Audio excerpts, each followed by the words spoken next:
Hello and welcome to the Analytics Show, the podcast of business through the lens of data science.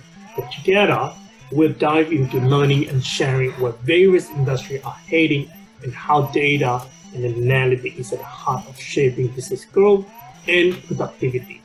Let's spark different ways of thinking about data and analytics that is relevant to you and prepare your business for future disruption.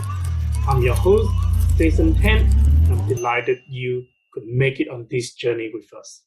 Hey guys, to continue to get support tips, techniques, and tools and learn from the expert, hit that subscribe button wherever you are so we can keep in touch and continue our lifelong learning together. So, are you using your company data to its full potential? Take our embedded analytic assessment, find out your score. A leading organization like Facebook, Apple, Amazon, Netflix, and Google have moved beyond dashboard and embedded data science directly into their daily business operation. With our 3-minute test, you will discover your potential in optimizing customer experience and revenue through embedded analytics. You will gain greater clarity, insight, and advice to embed analytics.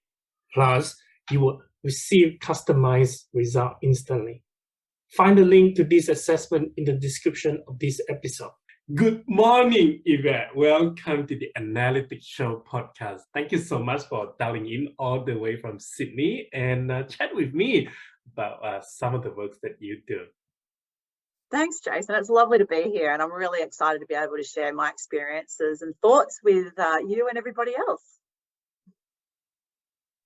That's very helpful now. Before we go into some of those heavy lifting things, I wanted to chat a little bit about your volunteering experience. You are a volunteer at Monica Donkey Rescue. I suppose you are a pets lover.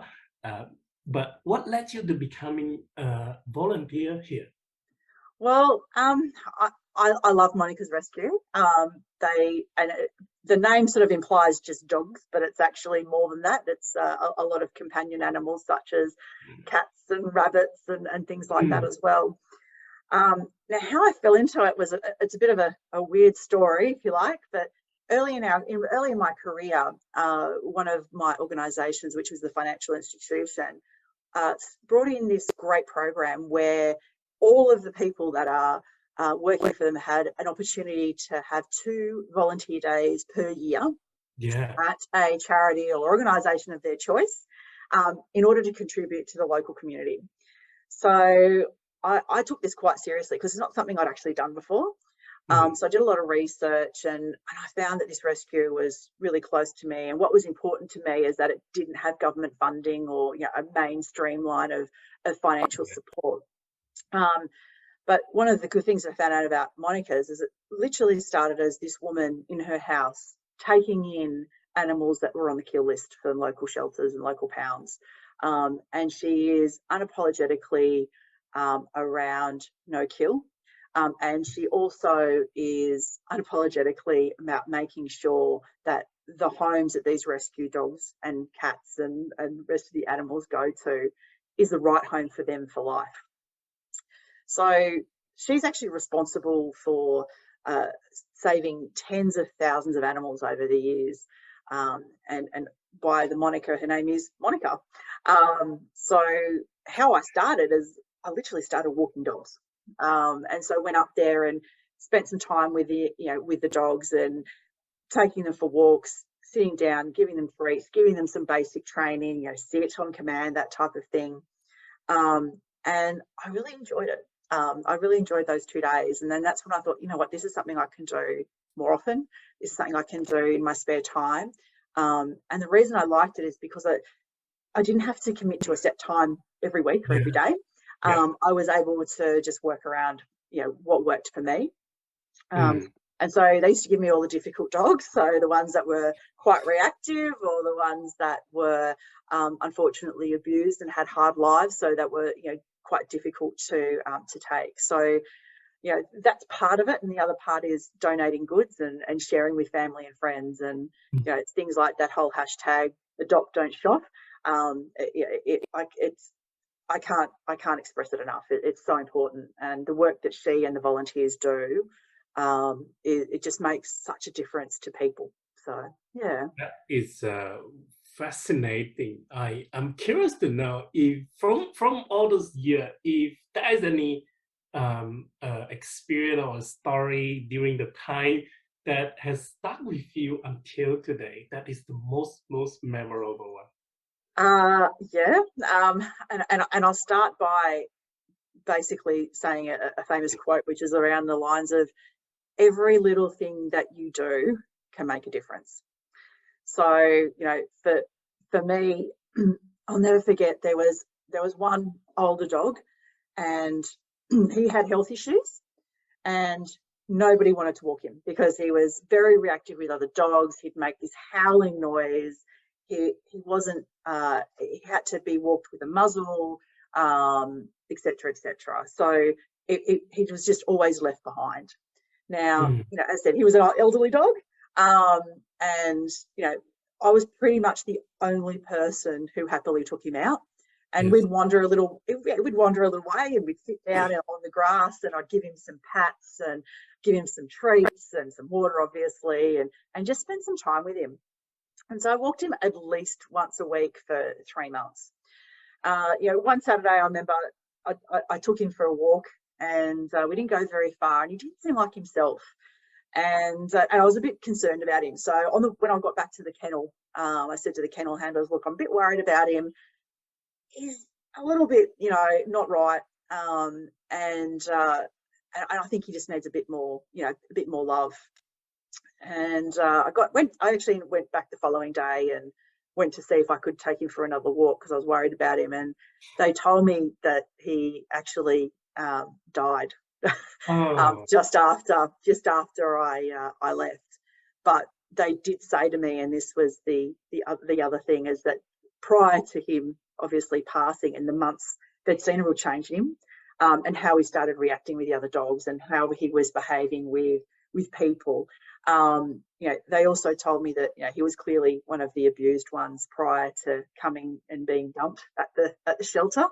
And so, whilst it's not a good story in the end, the thing that the dog passed, the positive side is that those last 3 months, I changed that dog's life, and I was able to improve it. And yes, it's not all good. There's not all good stories that come out of shelters. But at the same time, rather than leaving the dog there and being in that kennel and being just left alone to die a sad and alone death, he was able to spend his last few months or few weeks doing something he loved and being with people.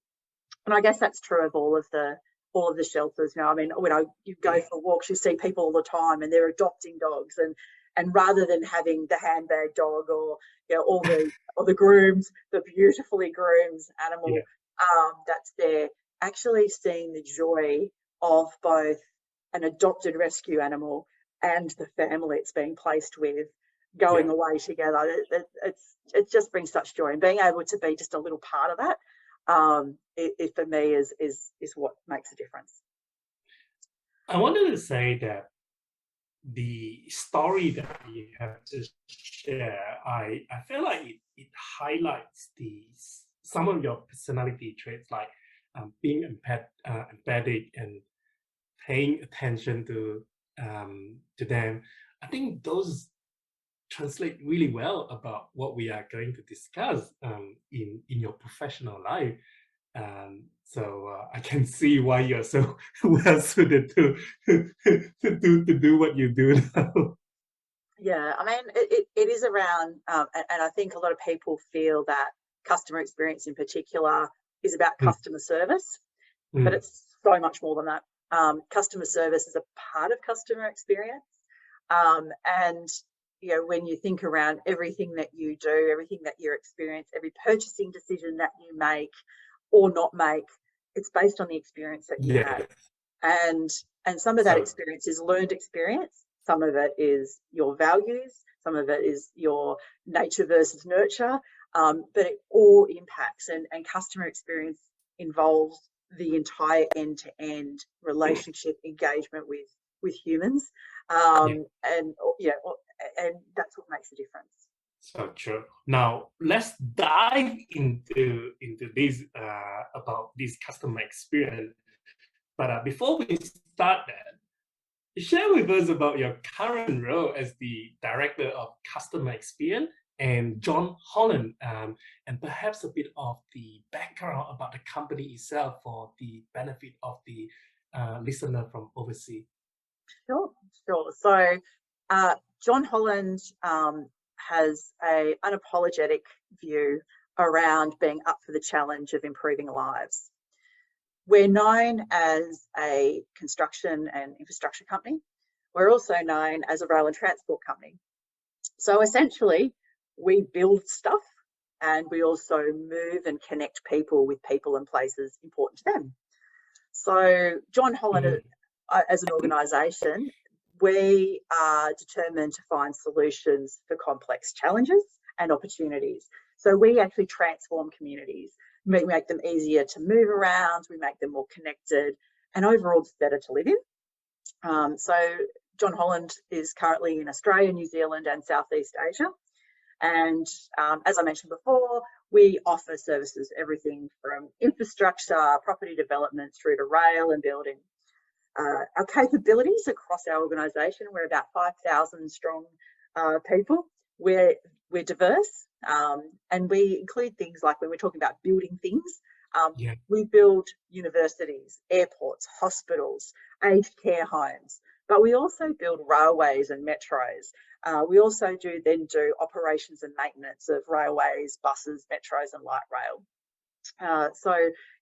When I think about what are the more recent things that we've built correctional facilities for maximum security inmates, and that keeps people safe. We also build a stadium where people can actually watch their favourite sporting heroes. They can watch them live. But we also do things like the design and construction, and then the operations and maintenance of Australia's first driverless metro, Sydney Metro. And that allows people to get to work quickly and easily. And then we also do things like building hospitals. So sick kids can actually get treatment that they need to actually save their lives. So, and that brings me to, well, then, who are your clients? Who are your customers? Our clients are mainly government departments, and we have really strong relationships with those clients. But we also have an entire supply chain, and we focus really clearly also on the triple bottom line of social, environmental and financial performance. We are also responsible for our end-to-end customer experience. So things like when we're designing things, nurses and doctors in hospitals, passengers using our train, metro, trams and buses, and also people that are learning and researching subjects that actually may change how we live, and they do that in the universities that we build. As for me, I started in John Holland around 3 years ago, and I was the first type of person in my role, which was great for me. It allowed a lot of blue sky thinking, and it was almost like a greenfield situation. I am primarily focused in rail and transport and that side of the business, but I regularly work with our infrastructure and building teams as well. Now, my role is around designing, developing and then implementing strategies that involve not only continuous improvement of customer experience, but also stakeholder engagement, marketing, communications and employee experience. I also work really closely across some multiple functional disciplines, and this includes things like functions such as people and culture, commercial, asset management, because the end-to-end customer experience is directly impacted by each of those elements. And so as such, my role also goes for everything from business development, so engaging with customers, stakeholders, etc., all the way through to supporting our existing businesses and contracts so that we can continue to deliver better and better services for our customers. Does that make sense? It does. That is fascinating to share that. One thing that I really love about what I do with these podcasts is that sometimes you get to learn so much more in detail about what an organization does. Like, for example, when I think about John Holland, I remember I passed by John Holland offices in Brisbane whenever I do my cycling through the Liver Loop. And my impression of John Holland is that it's a building construction company, and they probably deal with like the bigger infrastructure, like for example, like hospital, university, like you say. And it just never crossed my mind about that the rail, the bus, all those sort of things. And more than that, about that end-to-end experience as well, like how John Holland Company is responsible or is actually part of that experience. Because in my mind, my limited view and understanding, I would have thought that it's going to be the state government or the relevant department agency is responsible for those things. So I think that set up a real good context, not only about the organization itself, but also what does that mean? Where you come into the picture, and also the customer experience come into the picture. Now, I want to go a little bit more detail on just that one, though, about the works that you do. I learned that you are also specifically helping the transport client, i.e. the state government, to enhance their operation and maintenance. Should I elaborate a little bit more on that one? And we shall jump into that whole customer experience thing. Yeah, sure. So, I mean, I think one of the things is that, we have our clients, which are those government departments, and ultimately we work in collaboration with our clients, such as government departments, to deliver the services for our customers. So you think your passengers. And so it is that whole end-to-end piece, which is how we actually work it. So when I think around the different life cycle of what that looks like, we think around bidding to start with. So government contracts by default, and to ensure that there's some commercial tension there, they usually go out to tender. So we're involved in bidding, so developing those strategies around customer experience. And that's not just for, when we think about these contracts, they aren't 1 or 2 years. We're talking 10, 8, 10, 15-year contracts. We've got one that's around 24 years. So we've got to think around not only what is the current situation, but what does the future hold? How do we then develop and some of it is a little bit of summation, but how do we build in the ability to continually improve across that timeline, given that things come out of the blue, such as COVID, and build that agility into what we're doing. The next part of it is around supporting. So it's things like providing information. We undertake research. We also create an opportunity for that continuous improvement around our current contracts, and like I do things like we coach the leadership team that's embedded. So whether that be a customer experience team that's been embedded into, say, our Metro Train Sydney contract, or it's supporting our bus contract in Sydney with how do we build a better culture in the leadership team, through to let's do some research with your client on what is a safety campaign that we can use to improve the safety of our people and also our customers. Then we go into the innovation sort of side as well. We do a lot of innovating, and that's where we can really look at solutions that create a better customer experience. So, and that's why do we do that? Well, yes, there is a little bit around that financial impact and that positive financial impact, but it's also around not necessarily the direct levers for that. So how do we get more people on board our buses, trains, trams, and ferries? How do we improve social, environmental, and financial outcomes as a result of that? Not only for our clients, but also for our customers, because we want to make things easy for them to use. And when we think about what are the types of people that use our our public transport offerings, how do we then get them to be advocates, which is that last piece? How do we get them to be advocates of this, of public transport, of that service? And I and all the rest of the organisation, we really actively work to improve that brand perception, because it's not just about John Holland, it's about the whole public transport industry. So it's kind of quite a broad and deep remit. And I think it's also about the economic well-being of the city and the state as well, because if we don't have the public transport and other transport infrastructure in place, the city stop, the economy stop, and That's right. a lot of things will be stopped, and none of these will actually happen. So I think that is a really important role that you guys are doing. Now, I want to move into the detail. Given that we have all of this context and background about what JHG, John Holland Group, and the client are doing, my question for you then is, how do you use data and analytics to improve the customer experience? Well, there's a whole lot of ways.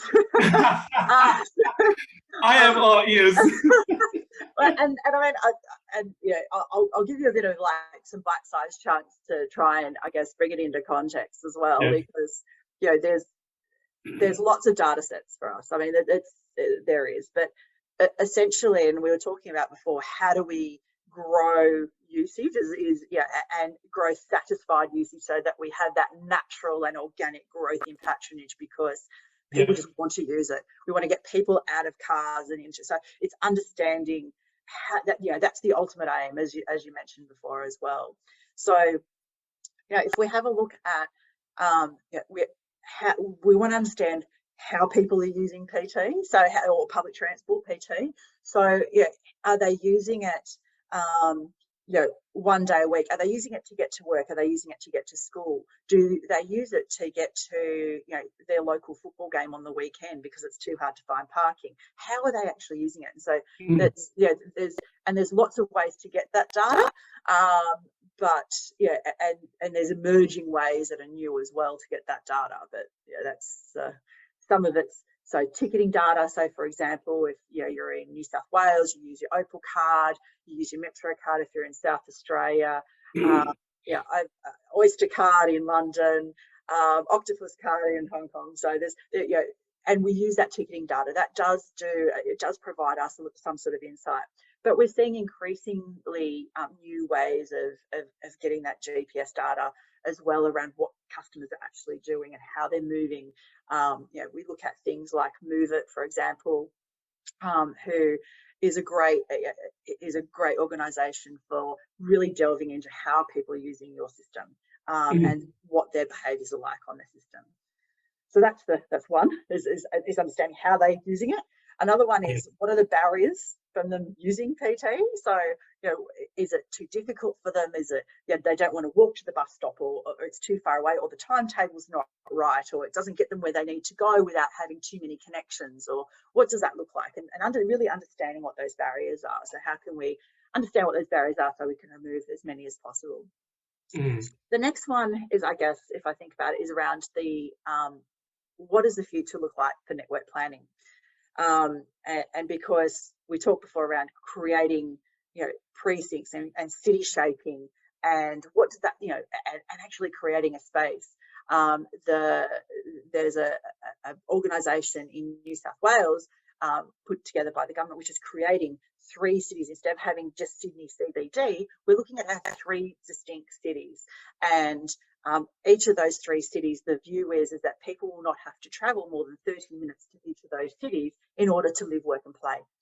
And so when we're talking about that, to enable them to do that, we need to build and define what the future would look like from a transport perspective to meet those requirements and meet that objective. So we need to look at things like, what are work days and times going to be like? Because people aren't going to travel Monday to Friday necessarily anymore, and they don't have to travel as far. So your actual route for your bus or your train or your tram might look a bit different. Yeah. And that's fed in through things like, work from home as well, study from home. There's also places of employment are moving. So if they're moving to somewhere else, or we've got big residential developments that are occurring, what does that look like? What do they need? And so all of that data input will help us form that future view around what it looks like. But again, it's the robustness of that data and understanding that predicting 15 years out is a really difficult thing to do effectively. Then we have, and that's kind of like, the overarching piece. And then I think we go down into more of a clearer customer experience view for data inputs. And they're things that input into what we call a voice of customer data. And voice of customer data for us is all of the inputs from what we're hearing and what our customers are saying, thinking, and feeling. So things like customer satisfaction surveys. What's the current state? That gives us a current state. Then we have customer feedback. So what is it the customers don't like? What do they like, and what are they suggesting, and feeding that in? And the last is mystery shopping as well. I mean, there's a lot more, but they're probably the three big ones that I'd like to call out.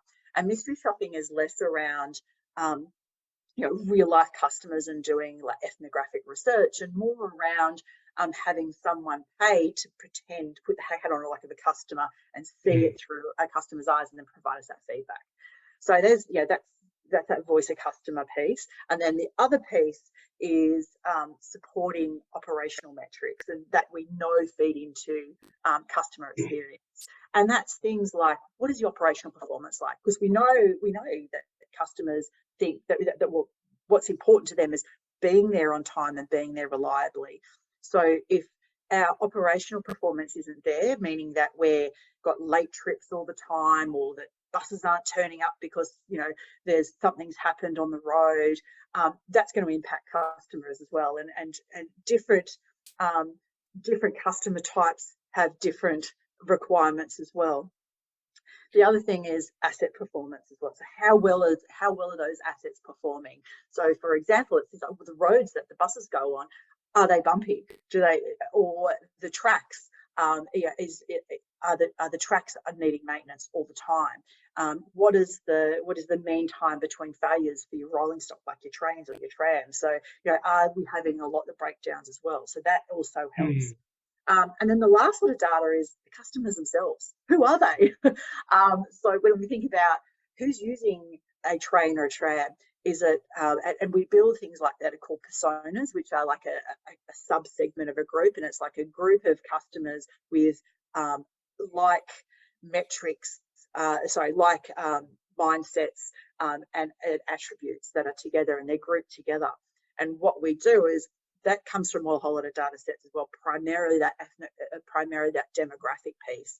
And then we couple that with, well, what are the trips they're likely to be taking with us, and actually building out journey maps with that. And that's end to end. So we're talking everything from, I'm going to go and have some drinks with some friends this weekend.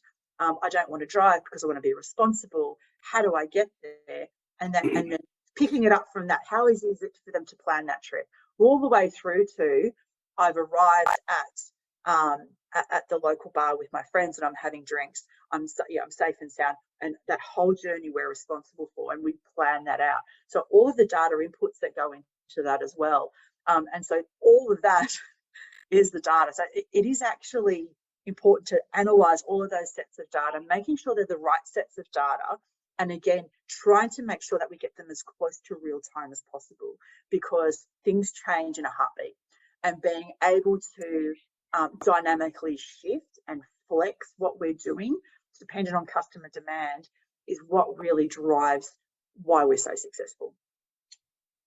That is so many things to unpack in there, but the first one that it got me thinking a lot is that the pandemic made people working from home for the last 2.5 years. And I think that certainly built up the expectation that people no longer want to, especially in Sydney, not so much in Brisbane, but I think we are sort of getting there. But especially in Sydney, people no longer want to travel for 1.5 hours each way just to get to the city to work. And they are saying, look, we are working perfectly fine. In fact, the performance has improved while working from home. But I think at the same time, because we are social animal, we still want to have that group setting, and correlating that whole thing to your last the thing that you mentioned about the customer persona and also the hub city.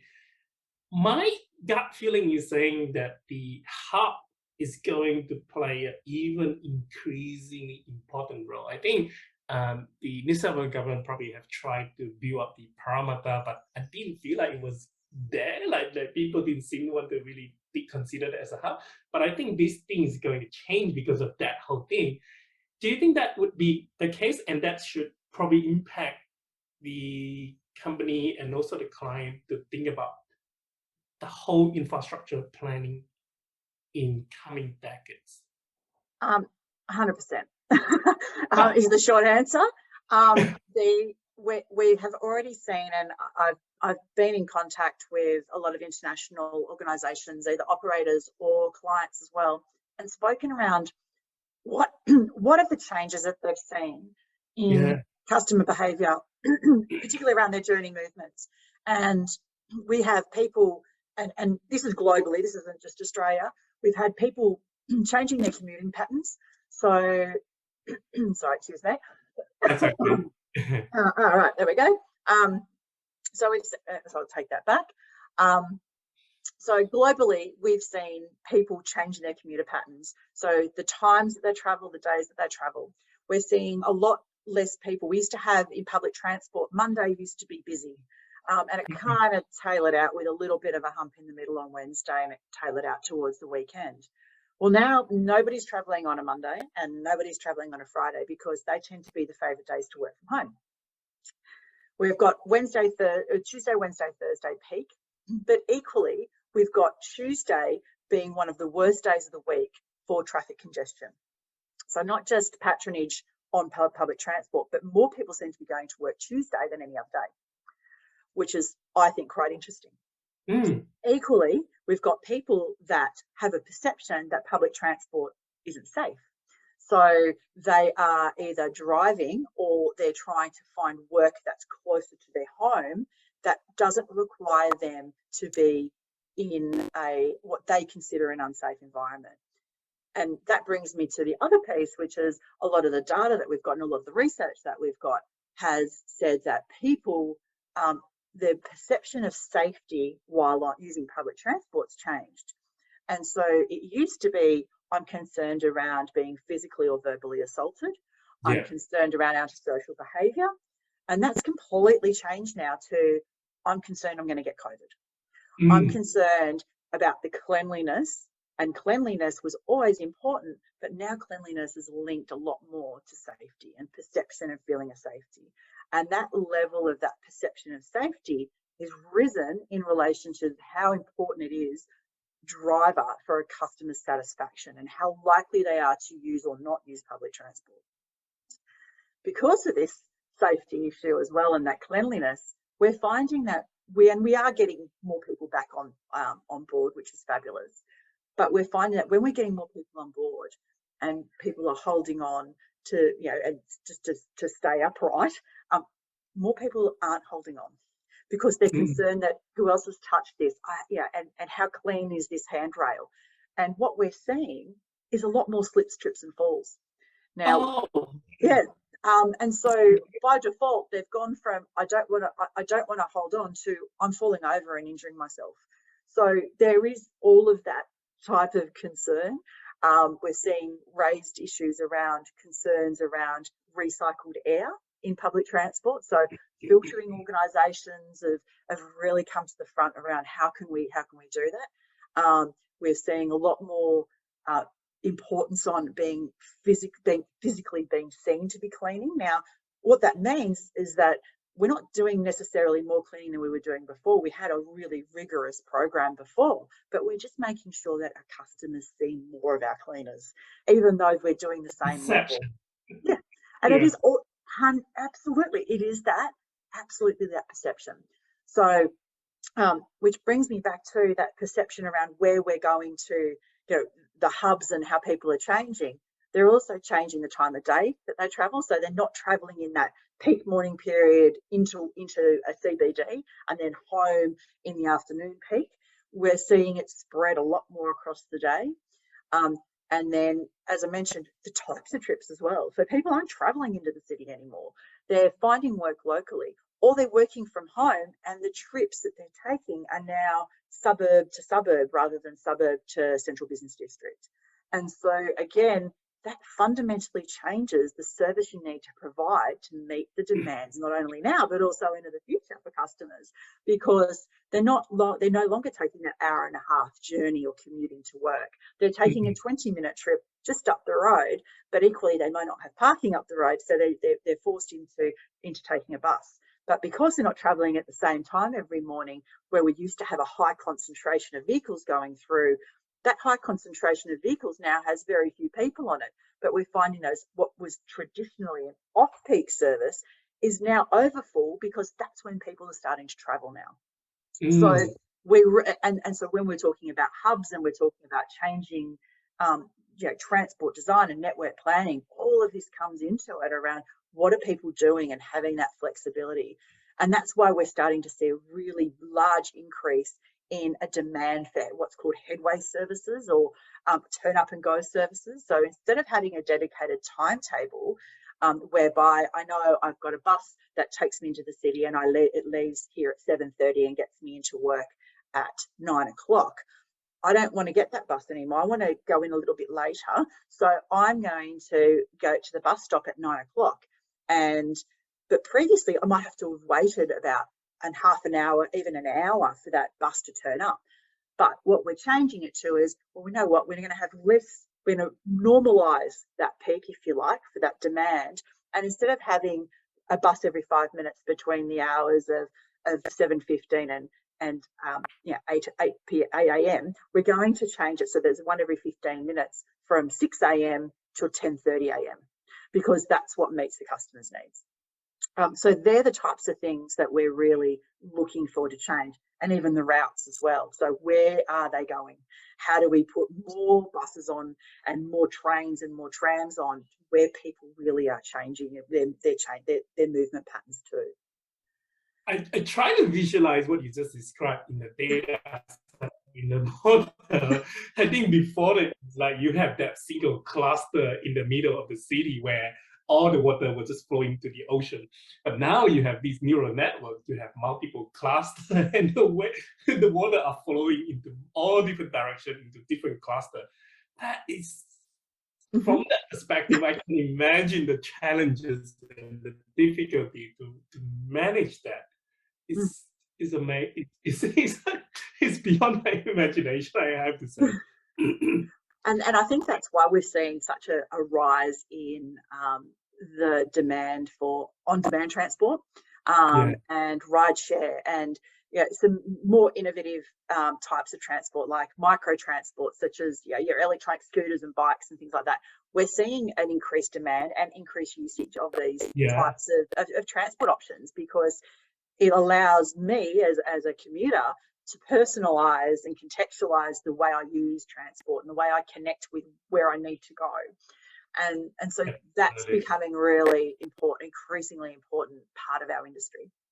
I think the last mile is really difficult, but seems like e-scooter might be the answer to that. But I think that is still quite a bit of work to do in terms of the registration perspective of what is allowed versus what is not allowed, those sort of things. But that's probably a story for a different day.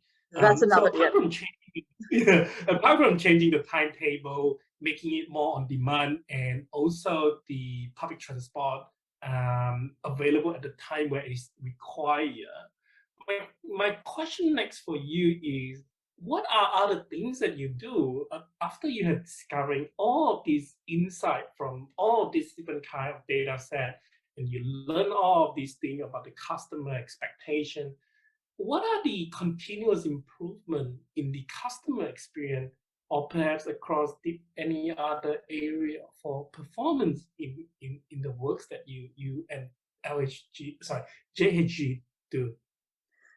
So we do have, and I've developed a really clear customer experience strategy, which provides a really clear framework around our customer value proposition, and that includes a big chunk of that is continuous improvement. And so one of the things that's near and dear to me is lean methodology and Six Sigma, because a lot of people have this mindset where lean Six Sigma is purely about so everyone remembers Toyota and the Kaizans and off we go, and it's very manufacturing and transactional based. But lean can be used in so many ways in customer experience, and I think we're just lifting the lid on the potential there. And that for me is very firmly coupled with human-centered design. And rather than looking inside out, and a lot of organizations are still guilty as charged in relation to that. It's rather than what we think our customers want, we are watching, feeling, hearing what they want, and then co-creating when I think about what is important to me, what are our customers doing, where are they going, why are they going there, and understanding what those movement patterns are. And equally, are those movement patterns a result of what we've done to them? So, and what I mean by that is how we've designed the network, what the timetables look like, and that's why customers are using it that way? Or is it, if they've got no other choice, or is it they genuinely want to use it and would use it that way if they had other options? And so understanding that's really important. Another part of that as well is undertaking qualitative and quantitative research. So they are hand in glove there around working out, what is it's going on, and then validating it. And again, it is making sure that we look at outside in rather than inside out. And then, I guess the next step from there for us is then pricing it up. What's it going to cost?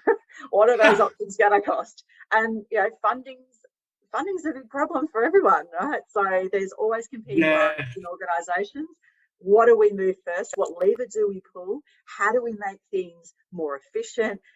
What does that MPV look like? What does the ROI look like?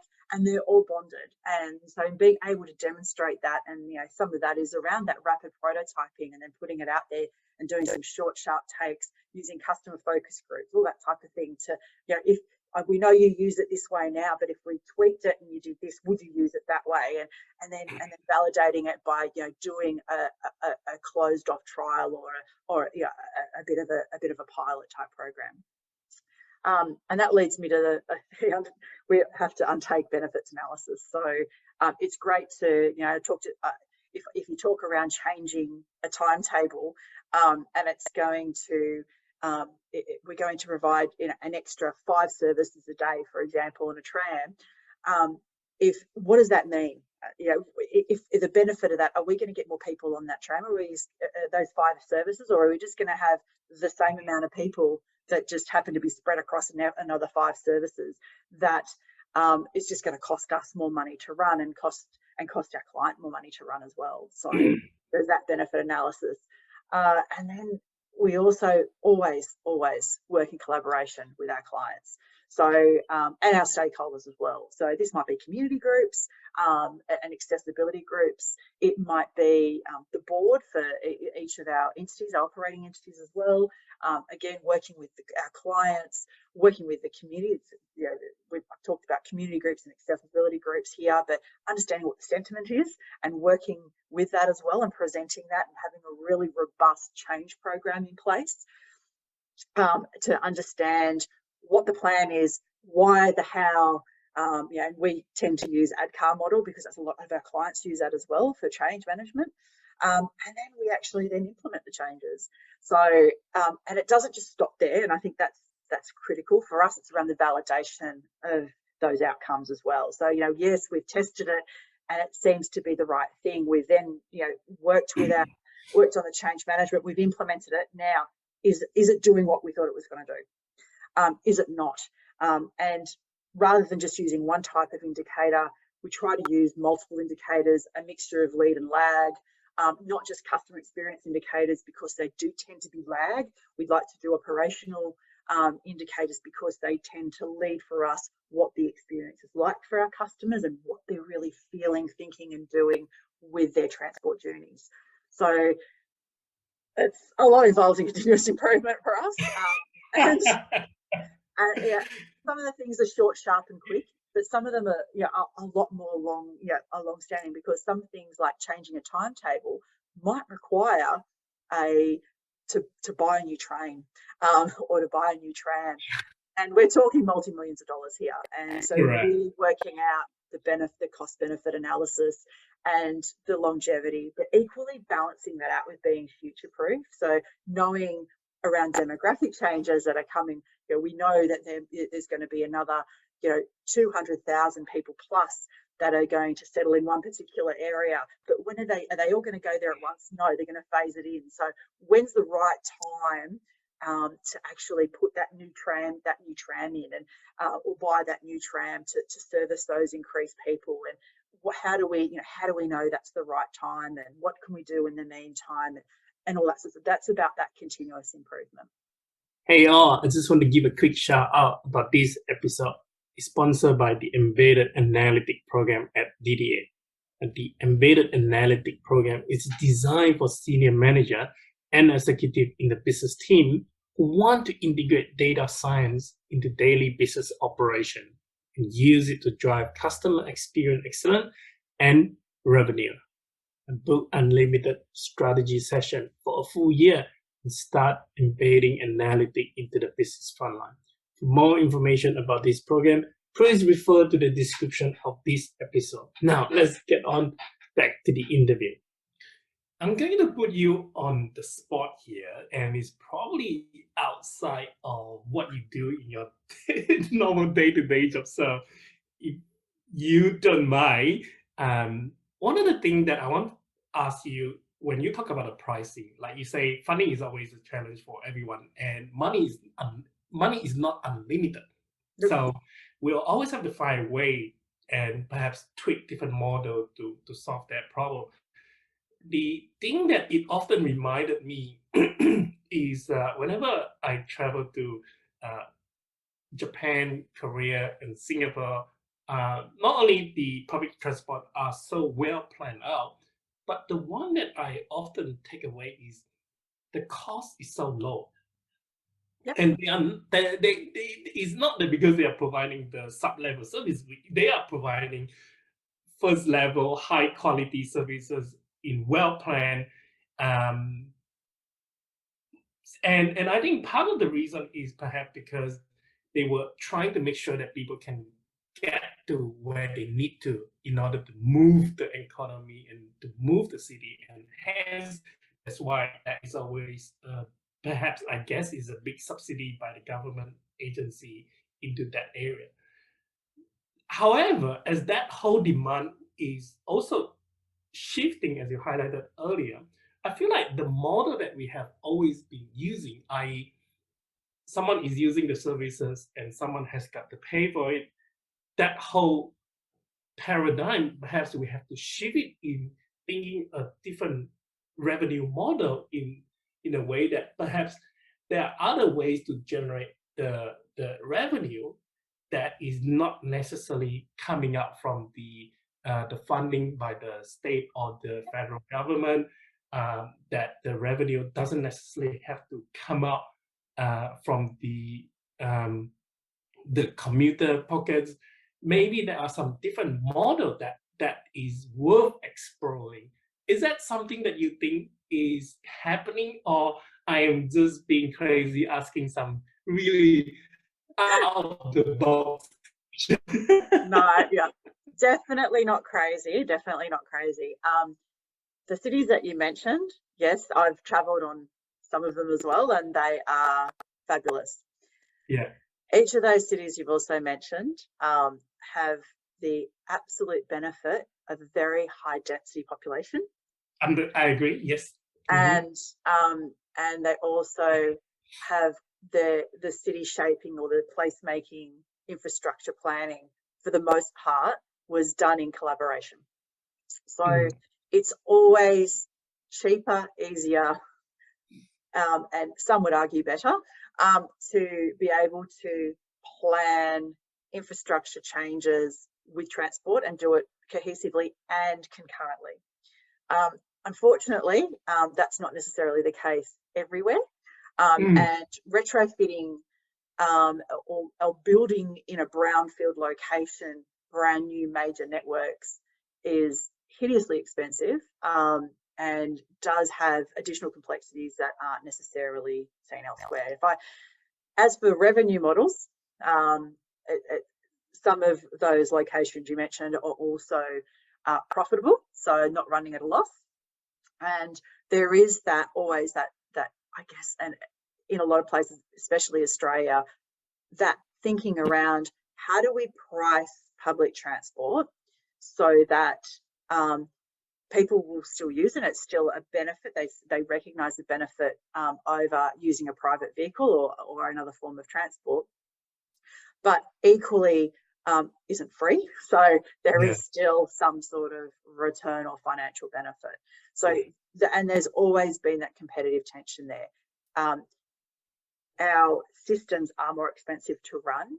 If we have a look at Sydney Trains, for example, has, and I know I'm going to be wrong here, but it's around about 390 odd kilometres of track, and they have around 185 to 190 stations. Now, all of those stations require upkeep. The people that go through, and you might consider and say, well, hang on, there's other places in the world that have similar maybe sizes, but when we think around the population size and that use it, it's very different. So if I go and if I use the New Elizabeth line in London, for example, they're getting through in that one particular line more people than we get through in one day than we get through in all of Sydney Trains, all of those stations, for in some cases, a full week. So there is a very big difference in that, and that's why the cost can be lower, because it is that economies of scale. As for the actual infrastructure build and the design and the planning and how do we then make it, you build it and they will come. They won't necessarily. We do know that there has been cases and instances globally where public transport systems have been built, but then they've had to be abandoned because they were just not built to what customers were wanting to use them for. So there's all of that.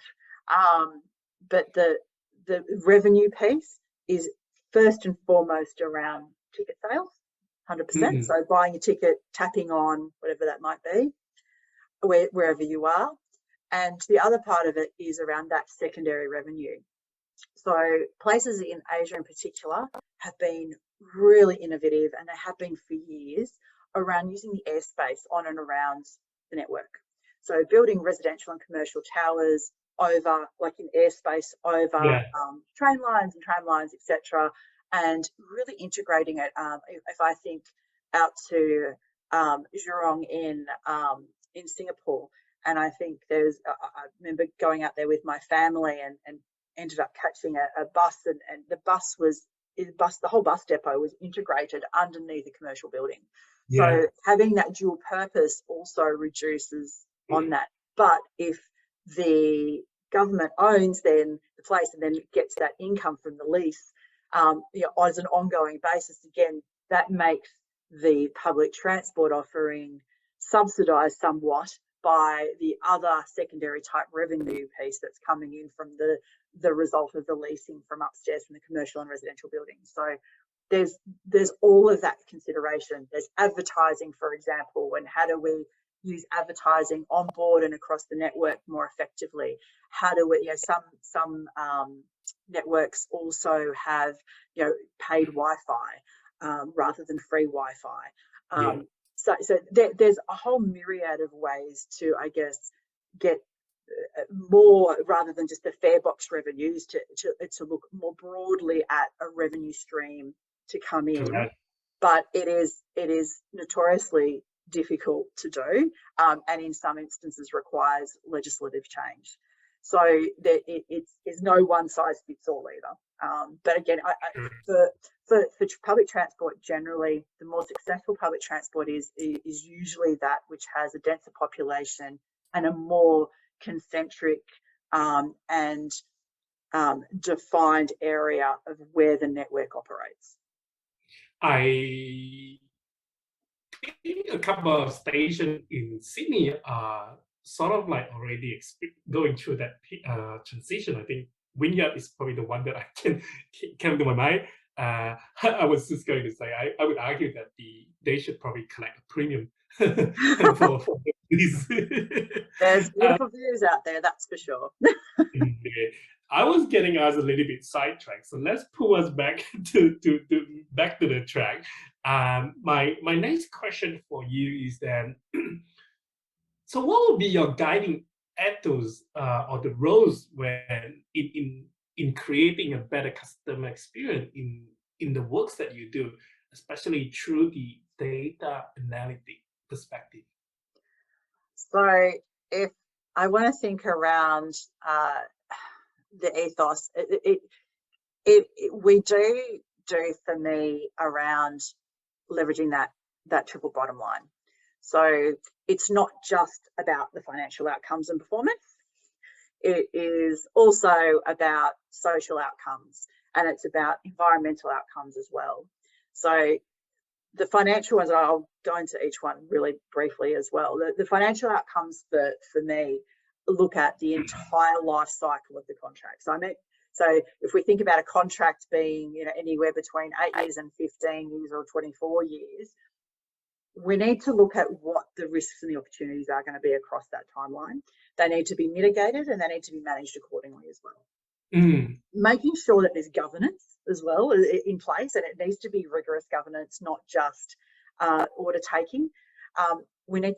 That helps with the compliance piece, and it also helps zone in on emerging risks and trends. And so getting the data sets around real time, so we in real time or close to real time as we can, will help then inform and really quickly identify emerging trends that we can identify, develop actionable insights, and then work with.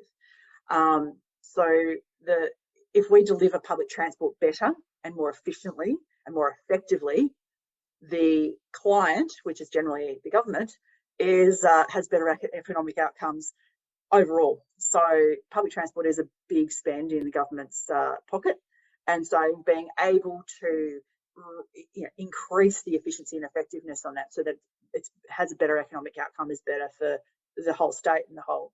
It is like a circular sort of economy in that case.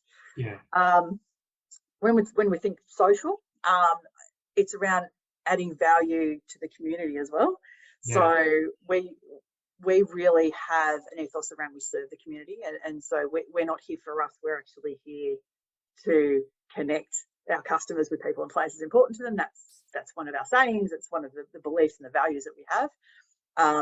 But we also believe in the social piece around adding to every part in our supply chain, not just our end delivery of services, but we use things like Indigenous suppliers, for example. We also create options for hiring people with a disability wherever we can. We work with community groups to see how we can involve them along that supply chain as well. So those really the social procurement, social outcomes for the people that either live in, around, or visit our networks. The last one, remember that triple bottom line, is environmental. Well, I think I don't have to preach to the converted out there around the importance of the environment that public transport plays.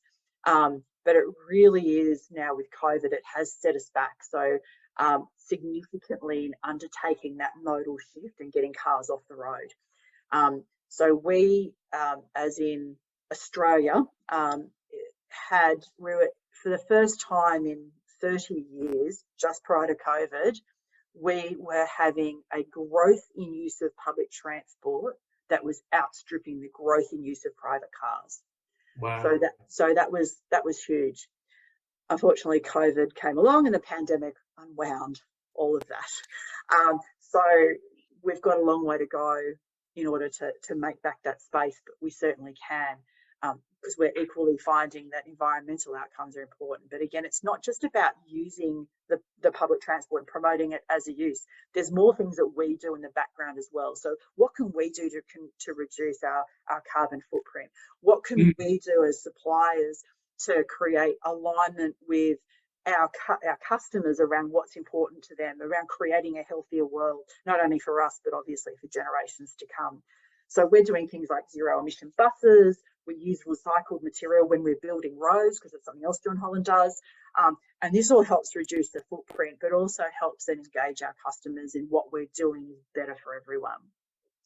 So that's around that triple bottom line piece. We also have what we call our space principles. And this is the things that we look for in customer experience in our transport, rail and transport arm, which are around, they guide and govern the way we process and undertake work.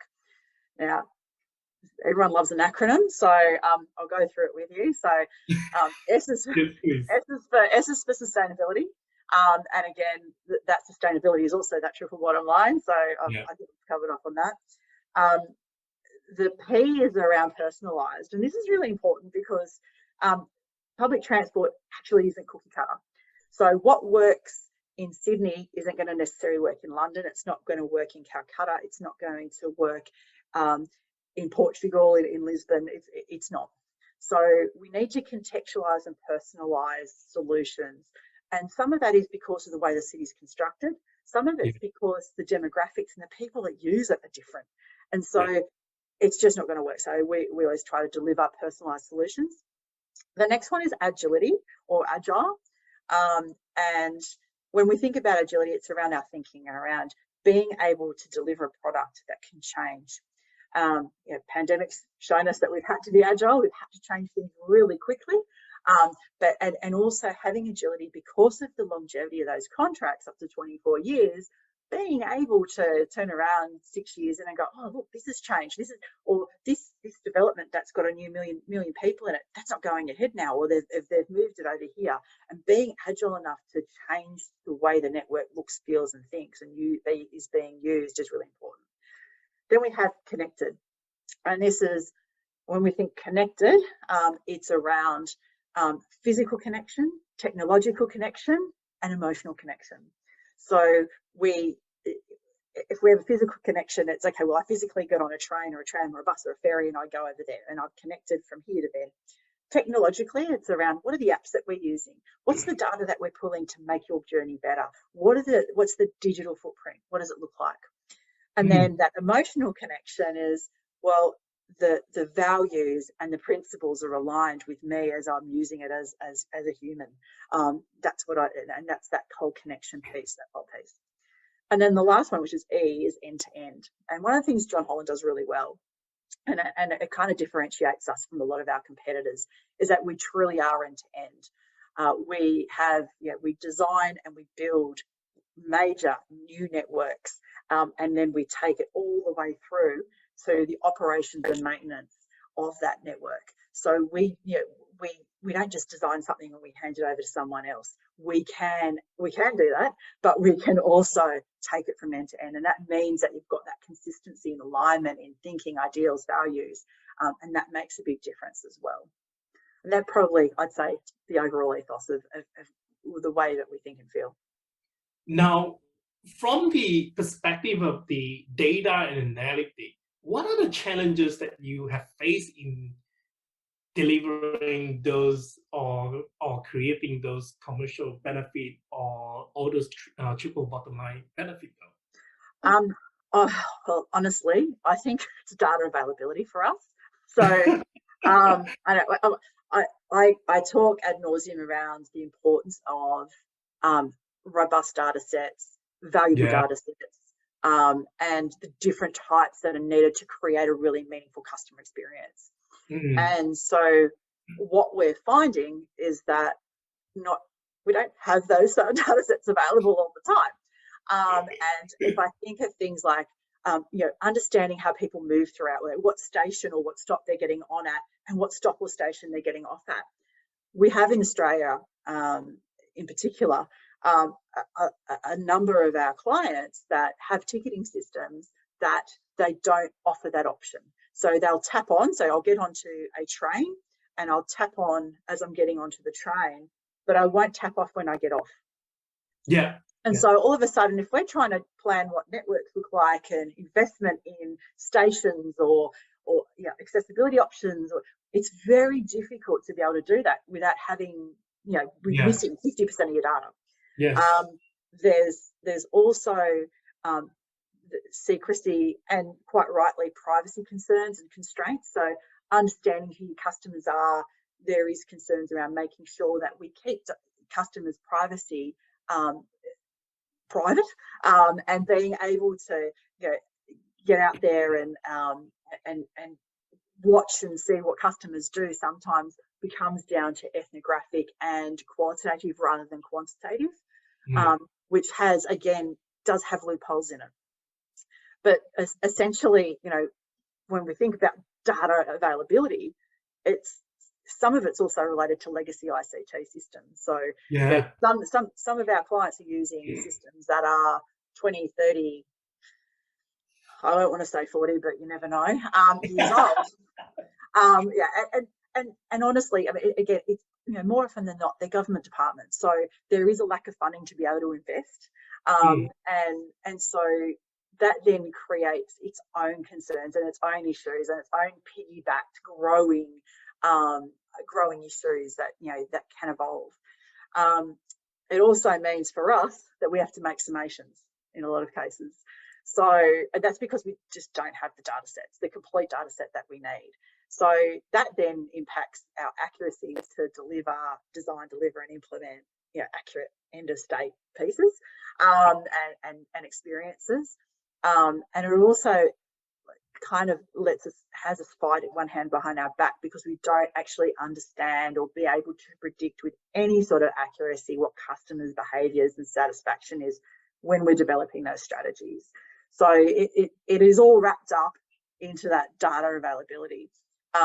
We're finding it is as IT and ICT systems and policies and processes are evolving and emerging, and as systems are becoming cheaper because there seems to be an increasing competition, we're finding that there is less and less of an issue, but it is still, for us, that's our biggest challenge. That is the biggest challenge. Yeah. I think it's probably cheaper to build things these days. The harder thing is actually marketing, but the tapping on and tapping off for the community fair reminded me a couple of months ago. So I sort of like started going back to the city a little bit more, and for the first time in a very long time, I started public transport again because I used to do cycling to get into the city. And because of that, I realized that I was probably being charged extras from time to time. So I got my team to write a program to look at all my commuting transaction data and help me to weed out all of those extra charges from the data. And obviously there was some data issue that I couldn't quite solve because the missing data, like you were describing. But as of that, I managed to claim back all of those additional charges. Oh, wow. Yeah. You should market that, Jason. I actually shared it with a few people from my client, and I know one of them, she managed to claim back $25 from there. The other person was claiming like $10. And someone else didn't claim anything, but I was thinking, I think I should share that, but I'm concerned that the Department of Transport is going to hate me because the funding is already low now, and I'm helping people to claim back more money. Well, I mean, it could go either way, right? Because then, I mean, one of the things I've got to say, Transport for New South Wales is very progressive. They're very innovative and they're very collaborative with working with startups and just generally investing in the future. And things like what you just described are 100% what they're looking at, because that builds faith in customers. So being transparent, being open, it does, because if if it comes back and it goes, oh, look, we've overcharged and it's a system Yeah. issue, how powerful is that as from a client perspective or from a government agency to say, okay, well, let's fix that for you. All of a sudden, as a customer, I've got more faith in you because you've accepted that there's been an issue and you fixed it. So Yeah. for me, I've got more trust, and so that trust then builds that alignment in values, and now I'm more likely to use you, I'm more likely to advocate for using you, and so all of a sudden my purchasing decision is swaying more towards public transport than it was to getting my car. So all of those types of incremental changes, like that app that you've just described, or the system you've just described, all of those types of things, as they're being adopted, and we're seeing again a larger increase and a larger appetite in government departments to actually take these types of ideas on board that are crowdsourced to make things better. So there is that real genuine appetite to be very forward focused and very customer focused at the same time. I think our experience collectively of those 4 or 5 people certainly agree with that, because when we were calling back just to claim the money back, it was really, really easy. There was no question asked. They literally just look at the system and the transaction that we were telling them, and they were happily refunding the extra charges. Yeah.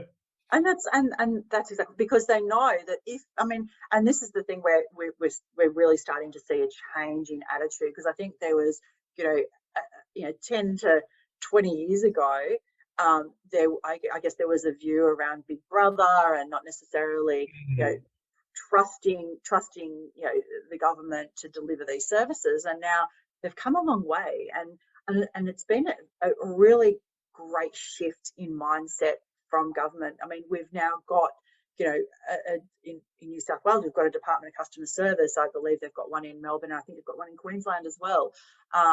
And we're seeing more and more of these government departments that are cropping up that are purely focused on delivering better experiences for Indeed. the community. And when they engage with government departments, so the more and more that we're seeing this mindset shift, the better it is for public transport, the better it is for overall, because we're making it collectively a better place to live, and it is around that working together for a better future. So we're seeing that for sure. 30 or 40 years ago, customer experience, like you say, most people think of like a customer service, but today is a different story. And also with the advancement in the technology and various organizations, like for example Amazon, clearly has shown us that how customer experience can be empowered by the data, and it makes that whole things to be intertwined now. My question then is, from your experience so far, what do you think is the key to ensure the success in building a data-driven customer experience? Oh, it's all about the data. That's like music to my ear. Data, right? So a lot of people view customer experience is the soft fluffy stuff, and some of it may appear that way on the surface, but to get to that really good quality soft fluffy stuff, underpinning it all is meaningful data. But meaningful data that's validated and tells the whole story. So having sure that we've got multiple key inputs, like voice of customer data, which is those complaints, the customer satisfaction surveys, the ethnographic, the qualitative input, the quantitative input, etc., etc. Operational, and we have to overlay that with that operational data as well. So, how on time are our services running? How reliable are they? How many incidences have we had on board? What does that look like? And then you overlay that again with the demographic data. So, where are the people? Who are they? What are they doing? When are they doing it? It's only with all of that data that we're able to successfully build a profile, or understand what the customer types are. And then from there, we then build what that journey could look like and what it should look like and what it does look like. So customer journey maps aren't just, the best of breed customer journey maps aren't just about, well, this is the ideal state. They're also about the current state, and they're about what could happen or what can happen, and not necessarily all smooth. So being able to understand that, and across the entire journey, utilising all of the different inputs or engagement or key moments of truth that we have, that's what helps us build a better outcome and definitely better experiences. The other piece to that as well is absolutely making sure that we have the right picture of what we need to do, not what we want to do, but what our customers want us to do. It's all aligned then to what the prioritisation investment looks like. And then what the planning looks like for that. What do the initiatives look like? When are we doing it? How are we managing the change within our business, but also within our community groups and our stakeholders as well? So if we understand from all of that data input what's important to our customers, what the barriers are, and making sure we remove them, and it also outlines then the return on the investment, then all of a sudden we have a winning proposition. And the winning proposition might result in slight tweaks, or it might result in wholesale changes. But what's important is that data that underpins it, and that having that meaningful and validated data. On the other side of the token, though, is what do you think is the most common reason for failure when one is trying to implement all of these data-driven customer experience? Again, it's the data. And for us, it's around gathering and also analysing the wrong data sets. Yeah. Or it's receiving insights and then not actually developing them into actions to improve performance. So if I think around that wrong data set, so that provides us the wrong information, and then all of a sudden we'll go down a path the wrong way. And all of a sudden we might say, instead of, we've put this improvement, but the improvement isn't the right improvement because we've based it on a wrong data set. So all of a sudden we're providing poor experience. Or the other thing that comes from that, which is analysis paralysis. So you spend too long looking at the data sets, but they're the wrong sets, and you're scratching your head as to why you're not making a change or what's going on there. So the other one around that is that lack of actionable insights. So having a large number of insights is fabulous, but unless you're actually going to do something with it, some activity, you're just going to spin your wheels. You're not going to make any inroads into any improvements or any design or design halos that you're going to have at all. And basically any changes you're going to make aren't going to matter because they're not actionable insights. So I guess they're the two reasons for failure that I see. Can you, from your experience, can you share some most of the successful use cases from all of these customer experience, or perhaps the sustainable commercial benefit that you have seen that is built for the organization through the data and the analytics? Well, there's actually heaps of examples that I can use. I can imagine. And they're varied across the entire customer journey as well. So, look, if I think broadly, the capture of real-time feedback via post-call surveys when people ring into contact centres, automated chatbots using AI for automated responses as well, but they're then categorised and they raise alerts for businesses for emerging issues, or even the use of AI and CCTV to assist customers for us, like using train stations, and that helps for us to reduce antisocial behaviour, but it also increases fare compliance as well. And we do that because it helps us identify the way people move and act, and having automatic alerts removes that, and the AI input into that removes that human failure point, if you like, around making decisions. So then using that AI input then helps us, for example, do a smart deployment of people.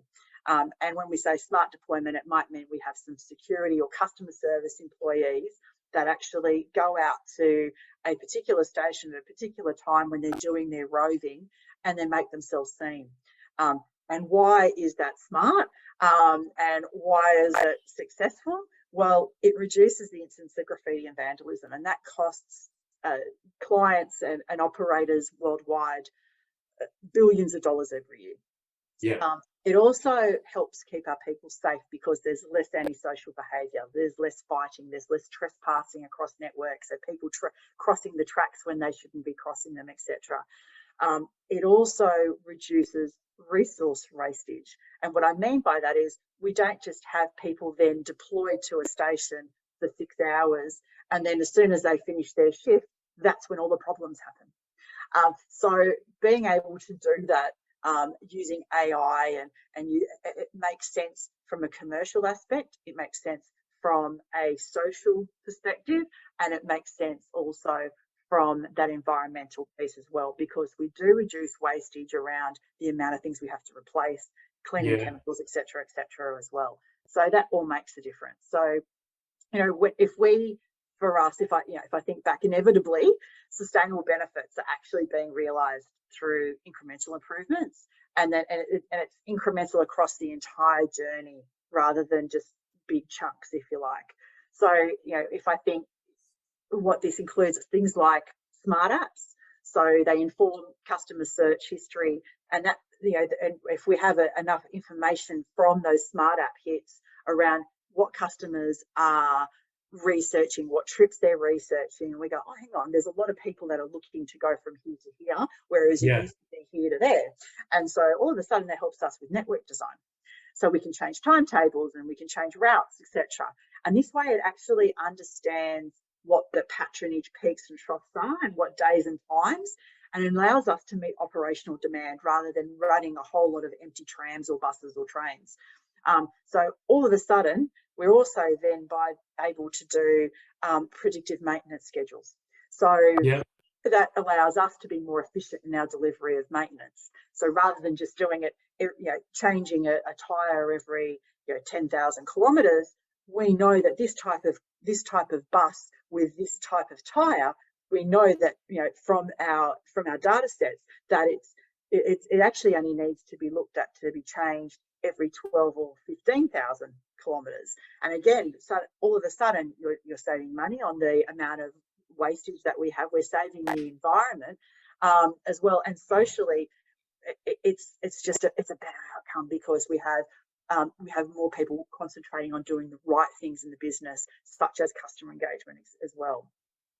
So that's as I said, there's certainly a lot of cases that I could do. There are just a couple that I can think of off the top of my head. I think the reliability analytic has been implemented a lot for a lot of those heavy asset organizations over the last few years. Now, coming back to this, if you were to summarize your learning and experience, what advice would you give to businesses that are looking to implement all of these sustainable commercial benefits that you highlight and that you share through the perspective of data and analytic power customer experience? Okay. I would say there's 3 different pieces of advice I would give. So the first is around being really clear about your understanding of the problem you're trying to solve. So true. Don't and really spend some time understanding what it is. So true. The second is around making sure that you've identified the right sets of data to use and that you've identified the right customers to target or the right customer groups. And the third is that data needs to be analysed in as close to real time as possible. And this helps identify emerging trends. And then you have to act on them quickly. But always remembering as well, you have to measure the impact of the changes you're implementing, validate what they look like. So they'd be the big 3. So be clear on understanding about the problem, identifying the right data sets, and then not only analysing in close to real time, but also validating the actions that you take as a result. I would imagine that the real-time data set were really difficult, say 10 or 20 years ago. But I think up until now, the CCTV, cloud the cloud infrastructure, IoT devices, and the edge analytic would have made all of these real-time data sets much easier to collect in this sort of business. Would that be the right way to say that? Yeah, and I think a lot of those as those legacy systems are starting to fall away because it's becoming either difficult to maintain or it's becoming more cost effective to transfer over to some of these new systems that are available. We are seeing more and more of that, and that change is accelerating. We were at walking pace before. I'd say we're at a slow jog now, and we are picking up the pace towards a sprint. We are seeing increased options in some of the systems that we're seeing, and we're seeing, which I'm enjoying, less bespoke legacy systems. So we are seeing a bit of cookie cutter, but they are configurable, but not then being, I guess, develop beyond what they originally intended for, which then can cause some ongoing issues around validity of the data that comes out of it. So there's a whole lot of change that's happening. Are we where we need to be or would like to be? No. But we are certainly heading towards that, because one of the things that, as a operator and maintainer of a network, of a public transport network, our clients own and operate and purchase the majority of the ICT system, so the ticketing system, everything. We just, in some instances, we maintain it for them. If we think about a ticketing gate or something like that, in some instances we do that, in some instances we don't. But ultimately, the ownership of most of the data sets, particularly those ones that we really require in real time, are owned by our client, and so they are fed through to us, either via API or a shared license, etc. So it is a little bit difficult and it's a little problematic, and it's something that might not necessarily happen in other industries, but in public transport in particular, it is a challenge. We're slowly overcoming it, but it is still a challenge. The subjects that you have shared and we have discussed has been fascinating. Is there anything else you would like to share about your work and organization? Yeah, I guess I'm very fortunate. I get up every day and I love what I do. And the reason I love what I do is because I work for an organization that really walks the talk when it comes to employee and customer experience. So our ideology, John Holland's ideology of transforming lives, it is ingrained, embedded in the DNA of everybody and everything that we do. Our amazing CEO, Joe Barr, is a true leader. And the thing that I love is that when I say it's in the DNA, it is in everybody, from Joe Barr right down to our frontline teams, our project managers, our people that are grinding the rails, our people that are filling ballast, our people that are cleaning our trains, trams, buses, and our drivers. It's in everyone, and that's what I love about it.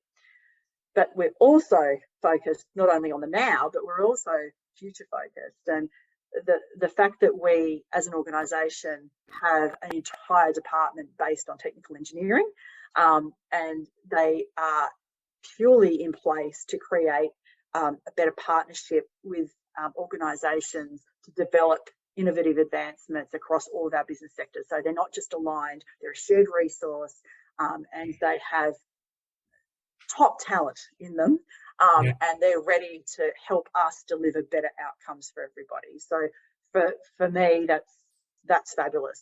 But as I said, for me, I walk in every day and I feel truly blessed that I work in an organisation that means what it says and does what it says, and work with people that are similarly aligned to me. So. And sounds like also beyond than just the financial numbers, and is quite a company that is people should really consider joining as well. I'll make sure to put the link, the company URL, the link website into the document when the episode is published as well. My final two cookie cutter question for you. Yes, okay. Ask every single person. The first one first is, what is your most important first principle? Okay. It is 100% design the customer experience from the outside in. Don't tell customers what they want, ask them what they need.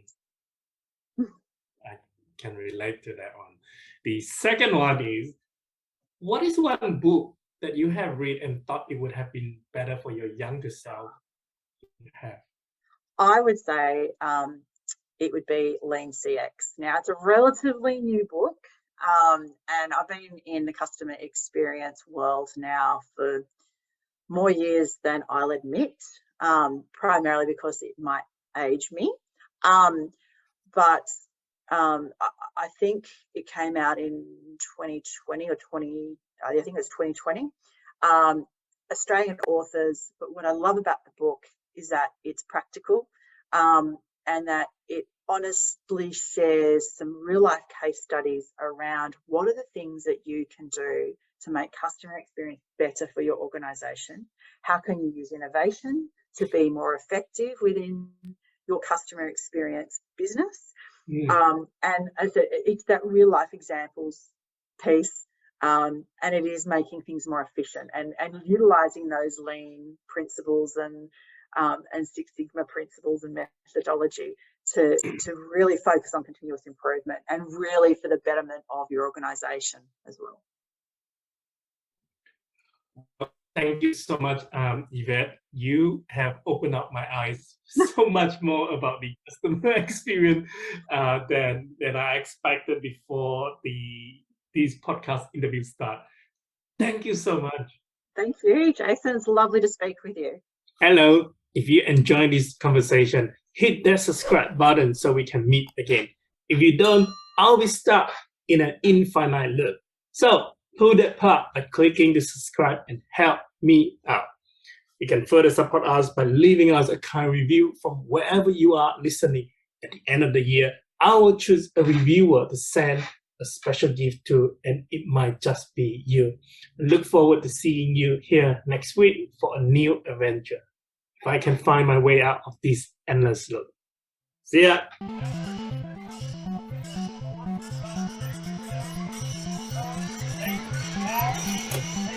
Welcome.